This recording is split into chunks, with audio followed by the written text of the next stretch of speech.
जगतसिंहपुर जिलार विभिन्न नदी बन्या जल ह्रास पाई भी विपन्न लोकों दुर्दशा बढ़ी चली बास हराई नदीबंधर आश्रय नहीं विपन्न निकट में आवश्यक रिलीफ और अन्य सरकारी साहाय्य पहुंची पारु नथिबा अभियोग होइछि। सेपटे दलई घाई निकट लोक घाई भांगिबार आशंकार रहिछन्ति।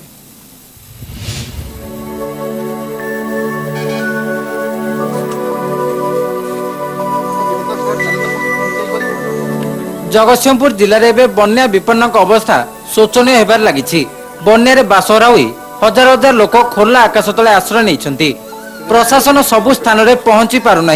केतेक स्थान में प्रशासन पक्षर किछि मात्रा चूड़ा गुड़ बंटा जाता समुद्र को संख्य बली होइछि। शिशु मानक पई कौनसी खाद्य मिलु नथिबा बेले गोरु गाई अवस्था अधिक शोचनीय।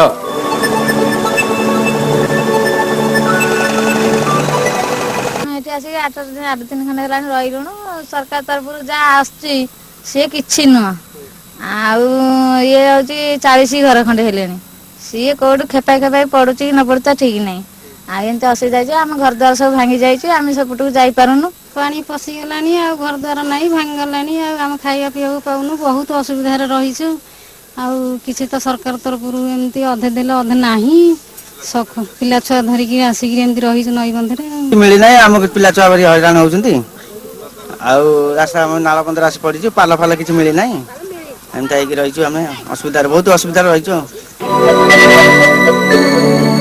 सेपटे दलईघाई निकट लोके आतंकित अवस्था अच्छा 1953 और 1982 भय लोक घारी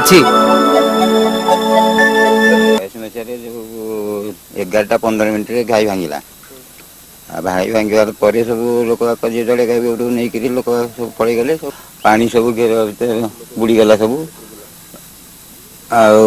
आपर सब 3-4 दिन पर पानी कमिला। 54 मसीह थे भांगी बहुत लोकर क्षति होता जहाँद्वारा कि वर्ष वर्ष धरी लोक मैंने बहु असुविधा सम्मुखीन होती किंतु आपर भी सुधा 82 मसीह पुणी थे भांगी जहाँद्वारा कि आम वर्ष वर्ष धरिक बिलर एवं सुधा बाली काढ़ी पारेनु बाली से पोती रही जाए। विपन्न मानक प्रशासन पक्षर आवश्यक रिलीफ और अन्य सुविधा जोगाई देवा जरूरी हो पड़ी। जगतसिंहपुर कैमरा पर्सन सरोजंग सह विवेकानंद स्वाई रिपोर्ट कनक टीवी।